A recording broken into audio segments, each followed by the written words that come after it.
রাহুল, তোমার ভাই বাড়ি আসছে, আমাকে ফোন করে বলল। কি? না না, ওকে কিছুতে এখন বাড়ি আসতে দেওয়া যাবে না। হ্যাঁ, আমার ছেলে। উনি কাজ করতে করতে একটা দুর্ঘটনায় বিল্ডিং ভেঙে পড়ে মারা গেছে। আব্বা, কি হয়েছে এখানে?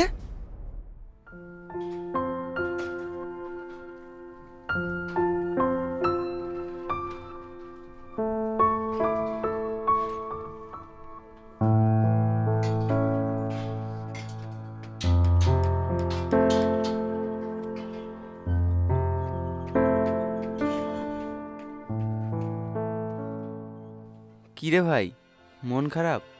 বাড়ির কথা মনে পড়ছে? আমার মনে পড়লেই বাকি, ওদের আমার কথা মনে পড়ে নাকি?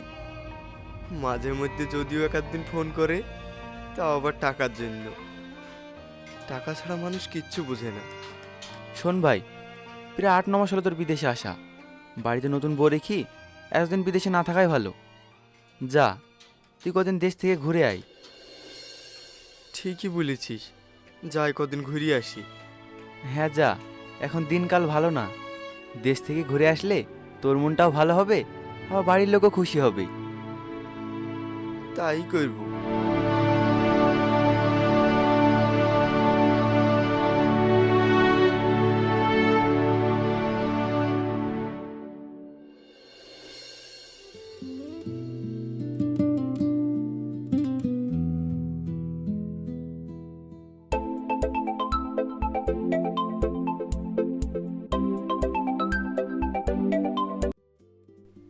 হ্যাঁ বলো। শোনো না, তোমার ভাইয়ের 1 সপ্তাহ বাদ দিয়েই পরীক্ষা, তার মধ্যেই নাকি কলেজের ফিস জমা করতে হবে। আমি পরশুদিন বাড়ি আসছি, তুমি একদম চিন্তা করো না, আমি গিয়েই দিয়ে দিব। বাড়ি আসবা? হ্যাঁ, কেন তুমি খুশি হওনি? হ্যাঁ হ্যাঁ, আমি খুশি হব না কেন? আমি অনেক খুশি। যাই, সবাইকে বলি আসি। এখন রাখছি, হ্যাঁ? পাগলি।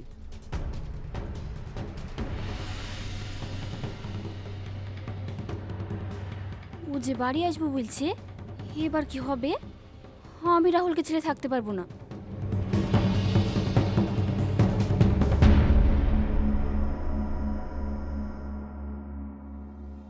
কি হলো ভাবি, তুমি এখন? বুঝেছি, না দেখে থাকতে পারছো না, তাই তো? রাহুল, তোমার ভাই বাড়ি আসছে, আমাকে ফোন করে বলল। কি? না না, ওকে কিছুতে এখন বাড়ি আসতে দেওয়া যাবে না। কিছু একটা ভাবতেই হবে। রাহুল, চলো আমরা পালিয়ে যাই। না না, তুমি এখন বিবাহিত, আর তোমার এখন ডিভোর্সও হয়নি। আমরা পালালে বিপদে পড়ব। আমাদের এমন কিছু করতে হবে যেন সাপও মরে আর লাঠিও না ভাঙে। আইডিয়া।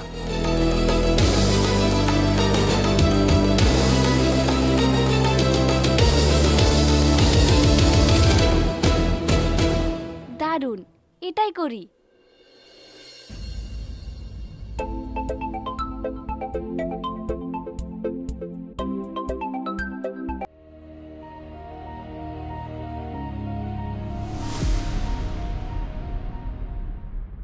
কি?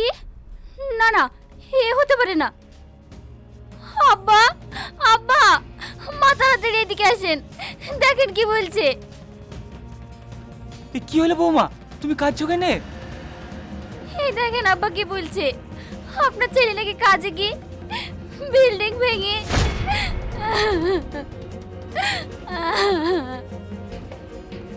এইসব তুমি কি বলছো? দেখি। হ্যালো। অসীম মণ্ডল আপনাদের বাড়ির লোক তো? হ্যাঁ, আমার ছেলে। উনি কাজ করতে করতে একটা দুর্ঘটনায় বিল্ডিং ভেঙে পড়ে মারা গেছে।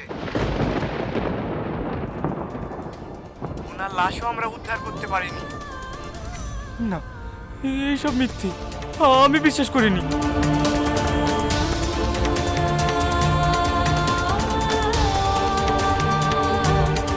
লাগছে না। আমার কি হইলো আল্লাহ, আল্লাহ গো।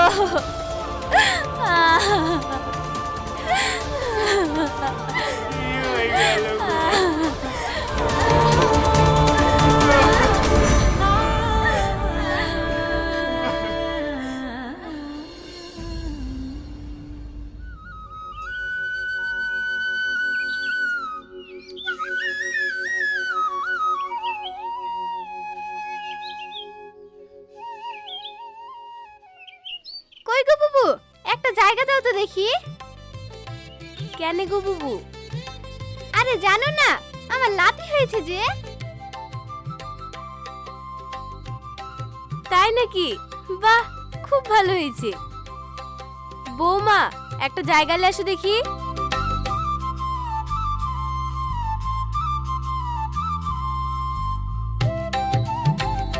বসো বুবু।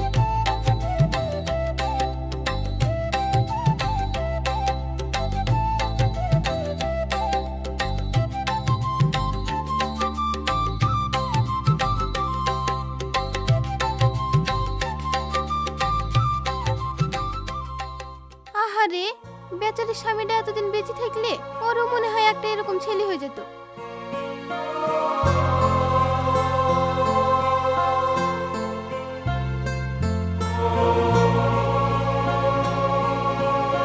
সবই বুঝি, এই বয়সে বিধবা হয়ে গেল।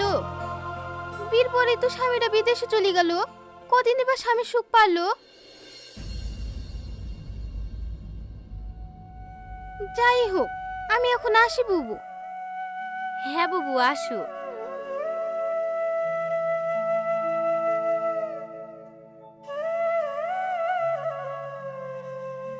হ্যাঁ গো, বুবু তো ভুল কিছু বলেনি। সত্যি তো, মেয়েটা এই বয়সে বিধবা হয়ে থাকবে। তা কেন আমাদেরকে কিছু একটা ব্যবস্থা করতে হবে। কি করবো বলছো? ওগো, আমাদের বাবুর তো এখনো বিয়ে হয়নি। আমরা পারিনি আমাদের বৌমার সাথে বাবুর বিয়েটা দিয়ে দিতে।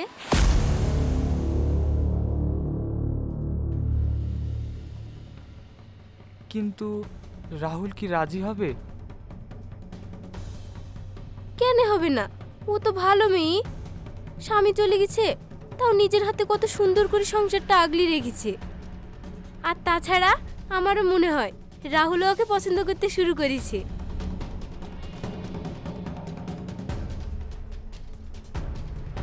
বলছো যখন তাই করো। বাবু রাজি হলে তো ভালোই হবে, বাড়ির বৌমা বাড়িতেই থাকবে।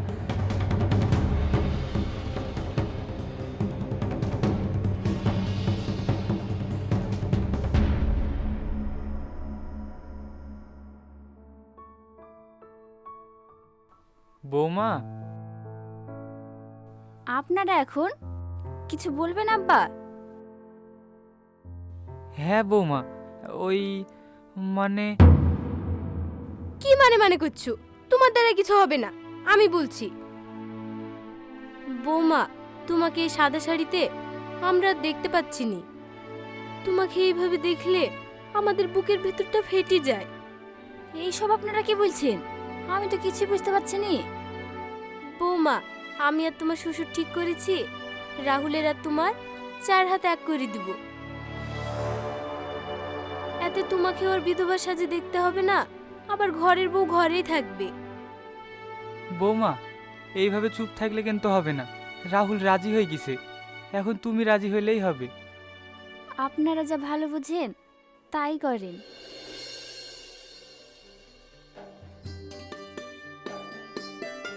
তার মানে আমার বৌমারও অমত নাই, তাই তো? আপনারা যা করবেন আমি তাতেই খুশি।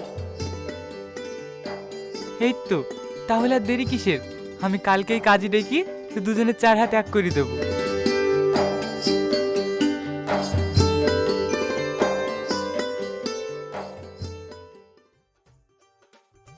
কই মেয়েকে নিয়ে আসেন। হ্যাঁ, এই তো মেয়ে খেলি চলে এসেছি।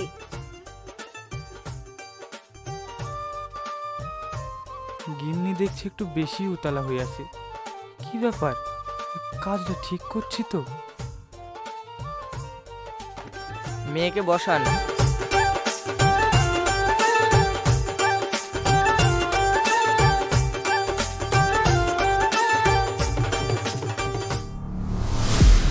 আব্বা, কি হয়েছে এখানে?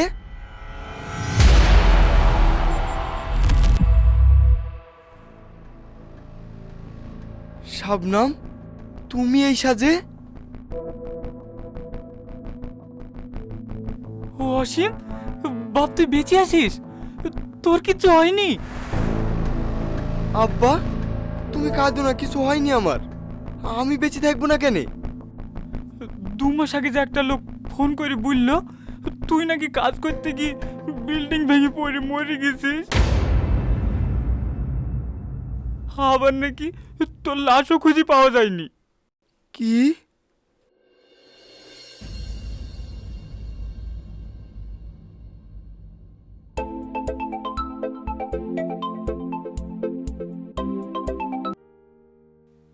কি করছো? এই তো কাল বাড়ি যাব, তাই ব্যাগ গুছাচ্ছি। শুনো না, আজকে রহিম চাচা এসেছিল, বাড়িতে এসে ঝামেলা করে গেছে। বলেছে 2 মাসের মধ্যে ওনার টাকা সুদ সমেত না দিলে আমাদের নামে মামলা করবে। কি বলছো? হ্যাঁ গো, ঠিকই বলছি। শোনো, তোমাকে এখন বাড়ি আসতে হবে না, আর কয়েক মাস থেকেই যাও, না হলে বিপদের সময়ে আমরা কি করব? তাই তো গো। আচ্ছা তোমরা চিন্তা করো না, আমি এখন বাড়ি যাব না।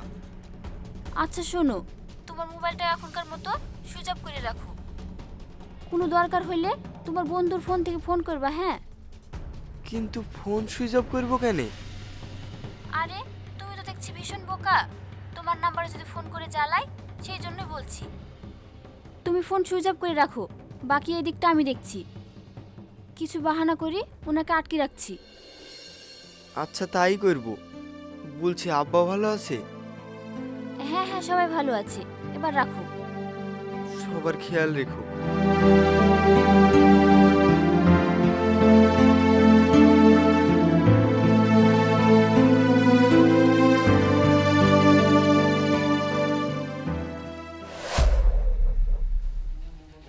কি? তার মানে আমাদের সাথে এত বড় বেইমানি? তোমাকে তো আমরা নিজের মেয়ের মতো ভাবতাম, আর তুমি এটা করতে পারলা বৌমা? চুপ করো তো, মেয়ের মতো ভাবলেই হয়ে যাবে। ওকে তোমার ছেলে কোনোদিন স্বামীর সুখ দিতে পেরেছে? ছি গিন্নি ছি, তুমিও শেষে। আজকে আমি আমার সমস্ত সম্পত্তি আমার বড় ছেলের নামে করে দেব, আর তোমাদের মতো ঠকবাজদের আমার বাড়িতে জায়গা নেই। বেরিয়ে যাও তোমরা। তোমার মতো ঠকবাজ চরিত্রহীন মেয়েকে আমি কোনোদিনও নিজের স্ত্রী হিসেবে মেনে নিতে পারবো না। কম ভালোবাসতাম তোমায়, তুমি পারলে আমার সাথে এটা করতে? ছি! আজ থেকে, এখন থেকে আমি তোমাকে তালাক দিলাম। তালাক, তালাক, তালাক। যাও যাও, তোমার মতো স্বামীর আমার কোনো প্রয়োজন নেই। আমি রাহুলকে ভালোবাসি, ও সব দিক থেকে তোমার থেকে সেরা। তালাক দিয়ে ভালোই করলে, মুক্ত হলাম আমি। এবার আমরা বিয়ে করে নতুন জীবন শুরু করব। ছাড়ো, আমি তোমার মতন মেয়েকে বিয়ে করতে পারবো না। আজ তুমি তোমার স্বামীর থেকে বেটার কাউকে পেয়েছো বলে তুমি তোমার স্বামীর সাথে প্রতারণা করলে।